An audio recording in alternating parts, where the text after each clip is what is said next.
The 1893 Chicago World's Fair, officially known as the Columbian Exposition, was a dazzling display of innovation, culture, and human achievement.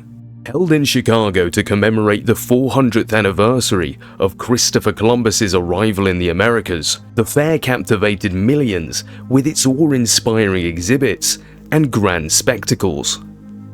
Among the marvels showcased were the latest advancements in technology, including the United States' first gas-powered motorcar and demonstrations of electricity that illuminated the night sky. At the forefront of this technological marvel stood visionaries such as Nikola Tesla, whose groundbreaking inventions and concepts in wireless energy transmission offered glimpses into a future unbound by traditional power sources. Beyond the official narrative, the fair has been the center of a myriad of alternative theories and unconventional ideas.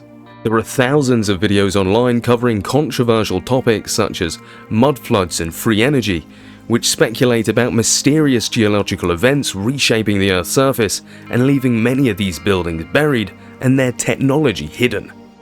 But among the innocent crowds of excited visitors at this grand exhibition lay an unspeakable evil. In the heart of bustling Chicago during the 1893 World's Fair, amidst the marvels of modern innovation and cultural celebration, lurked a darkness that would shock the world. It was here that H H Holmes, America's first documented serial killer, constructed his malevolent masterpiece, the infamous Murder Castle. With its labyrinth corridors, secret chambers, and sinister secrets hidden beneath its facade, Holmes's lair became a symbol of terror in an age of wonder. As millions flocked to the fairgrounds, drawn by the promise of progress and spectacle, Holmes preyed upon the unsuspecting, leaving a trail of mystery and horror in his wake. Unraveling the enigma of H H Holmes and his Murder Castle unveils a chilling tale of deception, depravity, and the darker side of the human psyche. Herman Webster Mudgett, better known as H H Holmes, emerged as a notorious figure in the annals of American crime during the late 19th century. Born in 1861 in New Hampshire, Mudgett later adopted the moniker Holmes, supposedly in homage to the fictional detective Sherlock Holmes, created by Sir Arthur Conan Doyle. His journey into infamy began when he relocated to Illinois, leaving behind his young family in 1885. Holmes found employment at a pharmacy situated near Jackson Park in Chicago, a location which would later play a significant role in his criminal endeavors. Jackson Park was destined to host the 1893 World's Fair, officially known as the Columbian Exposition, commemorating the 400th anniversary of Christopher Columbus's arrival in the Americas. Designed by esteemed architects like Frederick Law Olmsted, the fair attracted millions of visitors from around the world. Amidst the bustling atmosphere of the affair, Holmes saw an opportunity to indulge his nefarious instincts. It's believed that prior to this he had already engaged in some fraudulent activities, swindling money from his employers. With his ill-gotten gains, he acquired an empty lot in the Englewood neighborhood of Chicago, where he constructed a peculiar and foreboding edifice that would come to be known as the Murder Castle. This structure, supposedly designed by Holmes himself, was a sinister labyrinth of rooms, passages, and staircases. In the ground floor were a series of shops, whilst the upper floors contained small apartments. But beneath the surface lay a nightmarish world of hidden chambers, soundproof rooms, and trapdoors leading to the basement, where Holmes allegedly carried out his gruesome deeds. Reports from the time paint a chilling picture. A place outfitted with acid vats, quicklime pits for disposing of bodies, and even a crematorium to obliterate any traces of his victims.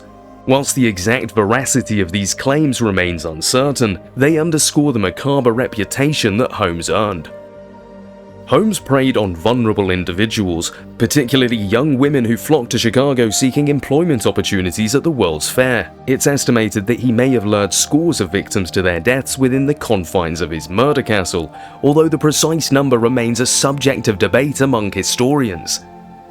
Holmes' reign of terror eventually came to an end when he was apprehended in 1893, just after the conclusion of the World's Fair. He was arrested in Boston, suspected of murdering his assistant Benjamin Pitzel and two of Pitzel's children. Holmes had perpetrated further sickening deception by assuming a false identity and living with Pitzel's widow and children, collecting insurance money from his former accomplice's demise. During his incarceration, Holmes confessed to numerous murders, although the actual tally of his victims remains elusive. Some estimates suggest he may have killed as few as 9 people, while others speculate a much higher figure, he himself claiming to have taken over 200 lives. Holmes faced swift justice and was executed by hanging in Philadelphia in 1896. The legacy of H. H. Holmes continues to fascinate and disturb to this day. His story has been immortalized in literature, notably in Erik Larson's best-selling non-fiction novel, The Devil in the White City. Despite his demise, speculation persists about his true body count and whether he may have evaded justice through corruption or subterfuge. Holmes's twisted psyche delved into the darkest recesses of human nature. His motivations were complex, driven by a combination of greed, a thirst for power, and a chilling disregard for human life.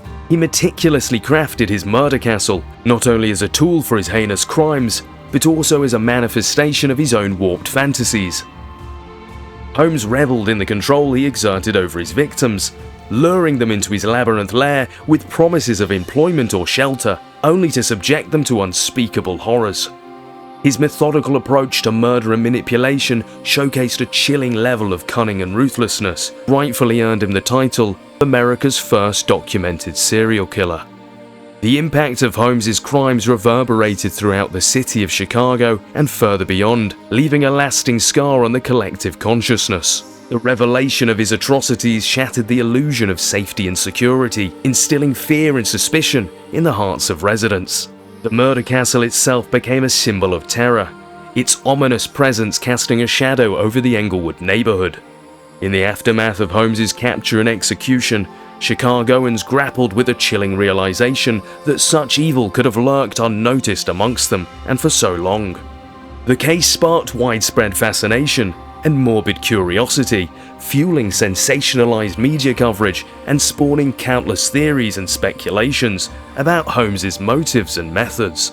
Even today, the legacy of H. H. Holmes continues to haunt the city, serving as a grim reminder of the fragility of innocence and the depths of human depravity. The site of Holmes's murder castle met a fittingly eerie fate. Destroyed by fire in 1895, it was eventually demolished in 1938.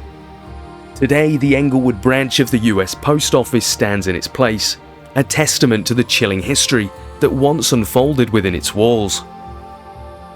As the echoes of the 1893 World's Fair faded into history, so too did the lurid legacy of H. H. Holmes and his murder castle. Yet the chilling spectre of his crimes continues to haunt the collective imagination, serving as a cautionary tale of the depths of human depravity. Though Holmes met his end at the hands of justice, the enigma surrounding his true body count and the mysteries of his decrepit lair endure. As the echoes of the 1893 World's Fair faded into history, so too did the lurid legacy of H. H. Holmes and his murder castle. Various conspiracy theories and speculations have arisen regarding Holmes's fate, with some suggesting he may have escaped justice and survived due to his corruption. However, there is no credible evidence to support these claims, and they are generally considered to be unfounded rumors. The official historical record indicates that Holmes was apprehended, tried, and ultimately executed for his various crimes.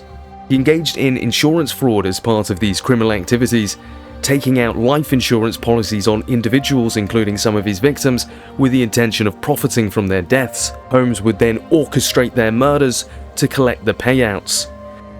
This aspect of his crimes added a sinister financial motive to his already heinous acts, further demonstrating his callous disregard for human life and his willingness to exploit others for personal gain. Today, as the Englewood branch of the US Post Office stands upon the site where horrors once unfolded, it serves as a somber reminder of the shadows that can lurk beneath even the most dazzling facades.